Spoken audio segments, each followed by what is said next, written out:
You are listening to Season 5 of No Silver Spoons, hosted by Sarah Beth Herman. This season is a celebration of growth, resilience, and the kind of success that is built, not handed out. Sarah Beth is a 5-time CEO, a leader who teaches others how to scale, move through self-doubt, and use the power of neuroplasticity to change their lives and their businesses. She created No Silver Spoons to remind you that no one rises alone. Every episode in this season brings real stories, honest lessons, and the journey behind becoming the kind of entrepreneur who refuses to quit. You will also notice that many episodes come in series, so when you find one that speaks to you, stay with it. A lot of these episodes also include digital downloads that help you keep growing, and you can find those in the show notes. Welcome to Season 5. There is so much to celebrate. So without any further ado, here's your host, Sarah Beth Herman. Welcome back to No Silver Spoons. I am Sarah Beth Herman, CEO of Dentistry Support. And this is the podcast where I talk about leadership, business, and growth, and what it really looks like to build something meaningful without having everything handed to you. Today, I want to talk about something that sits right at the center of how I lead, how I run 5 individual companies, how I process really hard things, and honestly, how I think people become trustworthy leaders in the first place. In my opinion, leaders go first. They go first when something exciting happens. They go first when something hard happens. They go first when there's uncertainty. They go first when there's criticism. They go first when there's a mistake. They go first when there's a win. And I know that sounds really simple and maybe a little too scripted, but it is not simple when you actually live it. It sounds inspiring until going first means saying something vulnerable out loud. Sounds noble until going first means taking the hit for a bad review, a client disappointment, a changeover, a turnover, a misstep, a season that didn't go how you wanted it to go, a friendship you never saw ending, but it had to, a client you never thought would leave, and then they did. That is when you find out whether somebody actually wants leadership or whether they just want the image of leadership. And I want to start this episode with something people say to me sometimes. They ask, Sarah Beth, why would you tell a story like that? Aren't you embarrassed? Or why would you say that publicly? Or does it bother you when you get a bad review? Or I saw you had a bad review. Or when I get on a phone with a prospective client and they say, I heard about this about your company. Does that embarrass you? How do you respond to that? Or maybe as of late, I've heard, doesn't it make you sad when something doesn't work out with a client? The most recent one was, why would you share the messy parts if people could judge you for them? The answer is, of course, all of those things actually affect me. Of course I care. Of course I don't enjoy disappointing anybody. Of course, I do not want a client relationship to end badly. Of course, I do not want to see a review come through that tells me somebody had a frustrating experience with my company. I'm not numb. I'm not above it. And I'm not pretending those things feel good in any way, shape, or form, but I also know this. If you're going to lead, you cannot build your whole identity around avoiding discomfort. You cannot say you want to lead, but only when it's flattering. You cannot say you want to influence, but only when everybody agrees with you. You cannot say you want to build something meaningful, but only if nobody ever misreads your intentions. Honey, that is not leadership. That is image management. And I think a lot of people are stuck there. They want this title, this credibility, this respect, audience, this business growth, this team, this impact. So they create and they create and they create. And they work so hard on this image. But I think the real truth is that they don't want exposure. The truth is leadership is exposure. Leadership means your decisions affect people. Leadership means your words carry weight. It means that when something goes wrong, people look to you before they look anywhere else. Leadership means if the room gets tense, you set the tone. Leadership means if somebody is scared to admit a mistake, your response teaches them whether honesty is safe or honesty is dangerous. This is why leaders go first. And I do not mean first in some performative way. I do not mean making a big scene of your vulnerability. I mean first in responsibility. first in honesty, first in accountability, first in emotional steadiness, first in saying, we're going to tell the truth here and we're going to learn from it. I've talked to hundreds of leaders. I've presented in front of thousands of leaders. Sometimes I hear leaders say to me, well, Sarah Beth, I just washed my hands of it. Not my circus, not my monkeys. They made their bed, they can lie in it. So many times. If you've said that, I'm going to gently tell you to retract that, remove it from your vocabulary, and never say it again. Because it doesn't matter what rank in leadership you are a leader. And your sole responsibility as a leader is to make it your responsibility. All of it. You see, all of this matters. It matters in families, teams, dental offices, small businesses, large businesses, any business. And it absolutely matters if you're trying to build a culture that people can trust. If you listened to episode 117, the last one just before this one, you already know that I do not believe business is about perfection. I believe it is about getting better all the time. Sometimes that growth is really dramatic. A lot of the time, it's marginal. It's one better conversation, one stronger system, one cleaner response, one less defensive moment, one earlier admission that something is off, one faster correction, one more honest review of what happened and what needs to change. This has been my philosophy in leadership for a very long time. So do I have any bad reviews? Yeah, I do. But when a bad review comes in, I don't celebrate it, but I also don't panic over it either. I don't immediately spiral into, this means we're in trouble. This means I won't get new business. This means my business is tarnished. I also do not dismiss it like it doesn't matter. I try to hold the middle. I try to say, there is probably something here for us. Maybe it's a systems issue. Maybe it's a communication issue. Maybe expectations were off. Maybe we could have handled something better. Maybe we're right on principle, but poor in delivery. Maybe the review is unfair in some ways and useful in other ways, because that's what leadership is. I've had several conversations recently with members and employees of the Better Business Bureau. My largest brand, Dentistry Support, actually won the Torch Award for Ethics for 2025 in all of the Pacific Southwest. And we are so honored to take stage and win that award. But part of that comes with learning and conversations and our ethics committee and the judges and the clients and the employees and the third-party companies that actually recommended we get this award. And I'll never forget some of these conversations that I've had lately, just over the last 6 months. Some of them have been around reviews. Some of them have been around how you handle hard conversations. But the ones around reviews are so interesting because the Better Business Bureau believes that people should have a mixture of good and bad reviews. And even if you have bad reviews and you pay for a membership or pay for accreditation, those reviews still exist because they have a duty to the public, a duty to make sure that everyone transparently can see or understand what's going on with their business or how other people have worked with them.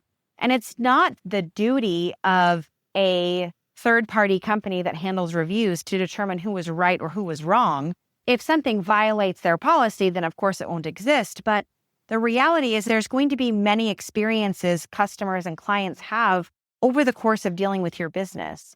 Every review is not a perfect description of what has happened with you, good or bad. Sometimes there's a lot of good things that are left out. Most of the time, there's a lot of good things that are left out. But I want to challenge you to look at it as just a different way of seeing things. Find a way to understand someone else's perspective. Maybe they really were dishonest. Maybe they really didn't tell the truth. Maybe it really wasn't how they said it. But you could always learn just one thing. Maybe it's even how not to panic over something like that. You see, when you allow the review to exist, when you allow a healthy conversation to happen, you're teaching your own nervous system something different. You're changing your own perspective. You're allowing other leaders to see how to handle things moving forward. Do we want pure chaos? Absolutely not. Leadership is not pretending every criticism is valid. It's also not pretending every criticism is nonsense. It's having the maturity to ask, what is true here? What is teachable here? What can make us better here? Psychological safety research is really useful in this scenario because Amy Edmondson's work has consistently shown that Better teams are not the teams with no mistakes. They are the teams where people can speak up, admit mistakes, and learn without this fear shutting down the conversation. She's also been very clear that psychological safety is not about being nice all the time. It's about candor, accountability, even learning. That's such an important distinction. A lot of people hear safe culture and they think it means soft culture. It does not. A healthy leadership culture is not built on pretending everything is okay. It's built on making it normal to say, this didn't go well, without the room collapsing into shame, blame, or denial. And honestly, it starts at the top. If your team never sees you own something, they will learn to hide. If your team only hears polished success stories, they'll think struggle is unacceptable. If your team thinks the goal is to look right instead of get better, they'll protect themselves instead of improving. That's why leaders always go first. They model what it looks like to be honest and still steady.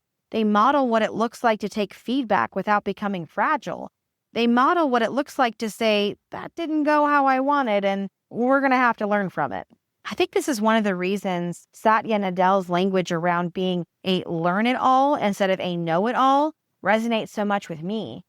Microsoft has actually repeatedly used that phrase to describe the kind of culture that grows. And the point is simple. Curiosity scales better than ego. That is true in a giant company. It is true also in a startup. It is true in a dental office. It is true in your own leadership. A learn-it-all culture is resilient. A learn-it-all culture studies mistakes because mistakes reveal where the next improvement is. That's the kind of leadership I always want to emulate. And honestly, it's the kind of leadership team I think every business owner should build. People willing to go first with you. And sometimes that means, no, you're not always the person that has every single hard conversation, but that you have a really great team around you where everyone's willing to have hard conversations so that we can all be strengthened and united together on every single mission. It's not just one person that has every bad and difficult decision, right? Or every bad and difficult challenge or every bad and difficult conversation. We don't just want talented people. We don't just want agreeable people. We don't just want smart people. We want people who will go first, people who will raise their hand early, people who will tell the truth before it becomes expensive, people who do not need to be dragged into accountability because they already value it, people who understand that protecting the mission matters more than protecting their ego. That's the leadership bench that you want. Because if everybody on your leadership team is trying to look polished, nobody's actually leading. And I want to say something else that I think is important, especially for people who lead publicly or own businesses where your customers are vocal. If somebody tells you that they've never made anybody upset in business, they've never gotten a bad review or never had a client relationship end, never made a wrong call or never disappointed anybody, I would be very careful about treating that as wisdom. That's not leadership. That is either selective memory, lack of self-awareness, or simply put, dishonesty. If you are in business long enough, you will disappoint someone. If you're in business long enough, something will not work out. If you are in business long enough, you will realize that even your best intentions do not guarantee a perfect outcome. That does not excuse carelessness. That does not excuse poor service. That does not excuse avoiding accountability. It just means reality is more complicated than social media makes it look. Business is human. Leadership is human. Service is human, which means sometimes things break. Sometimes expectations diverge. Sometimes timing is just off. Communication lands wrong. A specific customer was not a right fit. Sometimes you did your best and still would do part of it differently now. That's just real life. And that's why I share every hard story or bad and uncomfortable situation. Not because I enjoy the exposure, not because I think pain itself is the point, but because I believe one of the most generous things a leader can do is remove the illusion that everything and everybody else is building it perfectly. I think leaders often go first in a story too. They tell the truth about the trial, the delay, the regret, the recovery, about the thing they wish they would have handled earlier, cleaner, or better. Because when leaders do that, it gives other people a more honest map. And maps matter. A lot of people are not stuck because they're lazy. They're stuck because they think struggle means they are uniquely unqualified. They think the resistance means they're doing it wrong, that the criticism means they're not built for leadership. That's why Brené Brown's work lands with so many leaders. She spent years studying courage and vulnerability, and one of her clearest messages is that courage and vulnerability are not opposites. Real courage requires vulnerability. Leadership is not the absence of emotional exposure. Leadership is the willingness to be emotionally exposed for the sake of something that matters. And before anybody hears that the wrong way, I'm not saying leaders need to overshare all the time. I'm not saying every private thing belongs in public. Wisdom still matters. Timing still matters. Boundaries still matter. I'm saying if you never let people see anything costly, your leadership will eventually feel hollow, because people can sense when somebody is all polish and no process, all messaging and no scar tissue, all certainty and no reflection, all titles and no real stuff. I don't want that kind of leadership in my life. I don't want to be that kind of leader for people who trust me. As we near the end of this episode, I want to talk about the psychology piece for just a minute, because I think this helps explain why criticism can feel so loud, even with so much going on that might be right. Human beings have what psychologists call a negativity bias. In plain language, negative information tend to stick harder and weigh more heavily in how we interpret what's happening. One bad review can feel louder than 50 quiet wins, because it's more important, because our minds are built to register threat fast and deeply. That matters if you do not understand that about yourself. You will let a painful memory rewrite the whole story. You'll say we're failing when what's true is something failed here. You'll think I'm not cut out for this when what's true is that hit a nerve with me. And you might say everything's wrong when what's actually true is this deserves attention.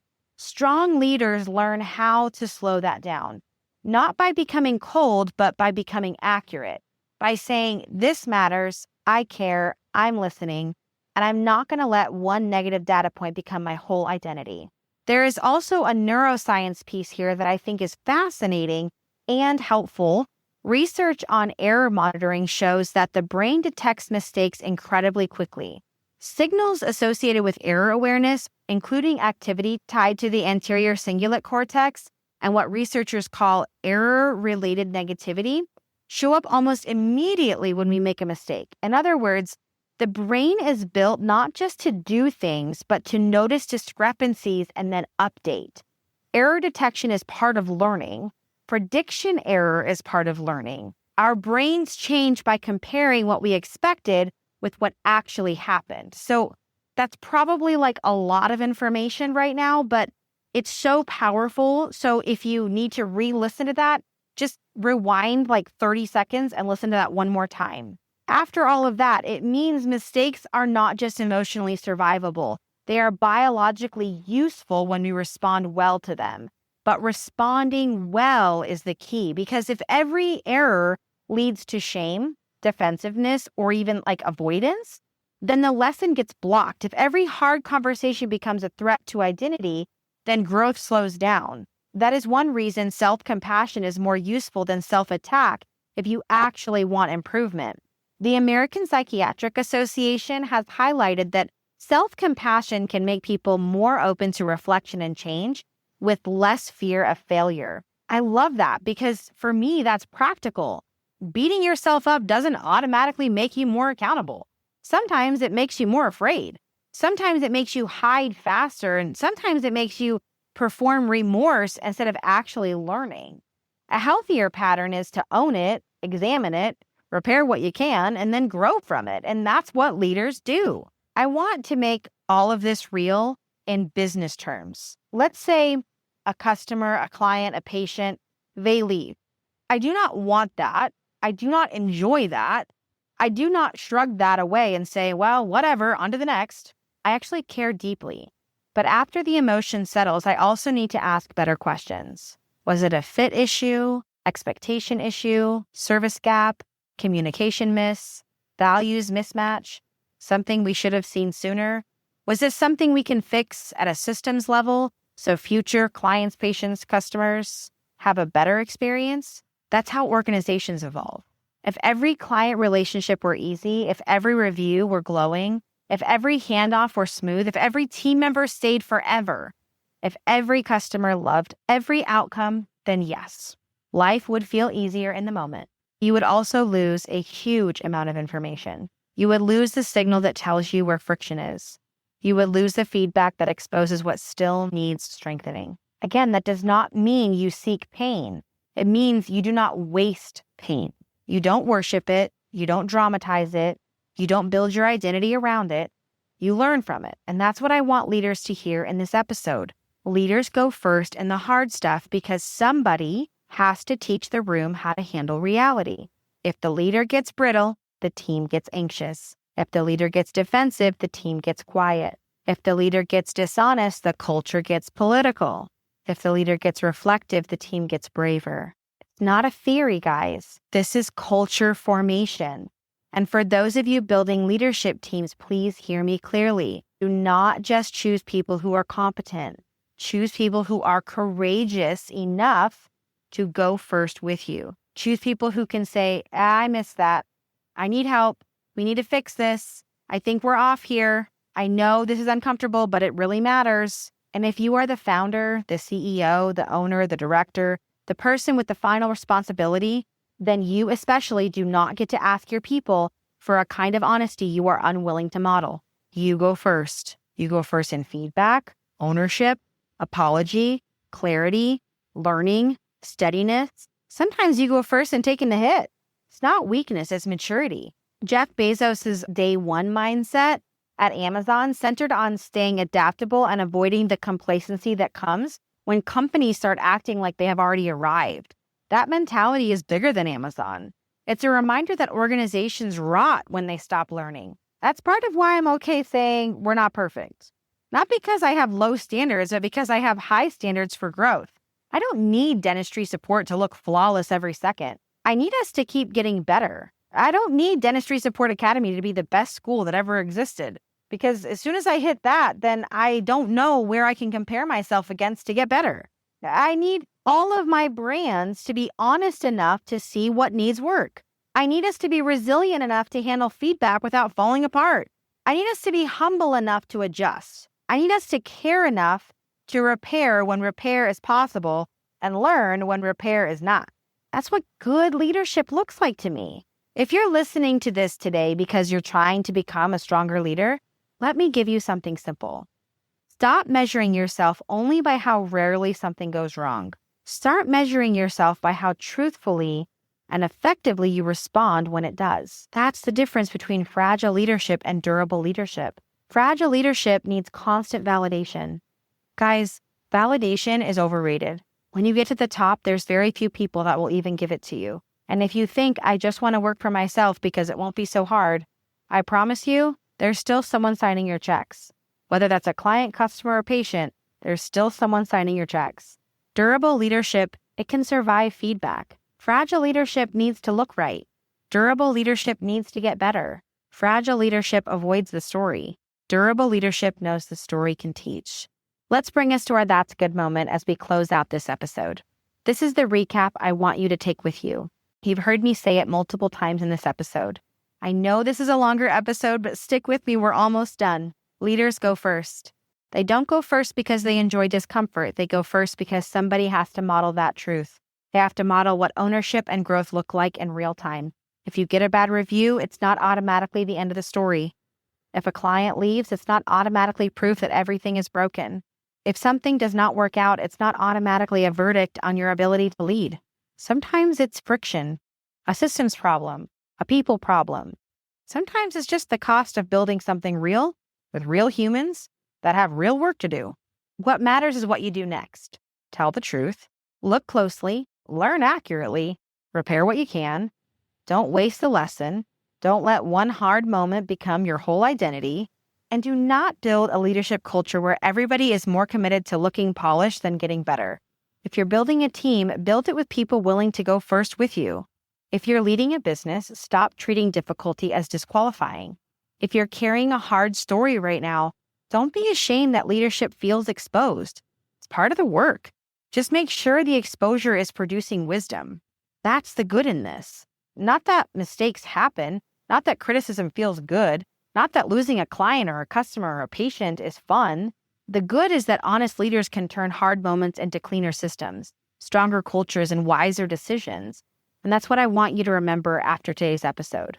Thank you for being here with me at No Silver Spoons. This podcast is about building without entitlement, leading without pretending, and growing through the real things, not around them. If this episode resonated with you, share it with someone who leads a team, owns a business, or is learning how to carry responsibility without losing themselves. And if you listen to episode 117 and this one back to back, then you already know the thread. We're not chasing perfection here. We're building the kind of leadership that can tell the truth, take the lesson, and keep moving. I'll catch you in the next episode.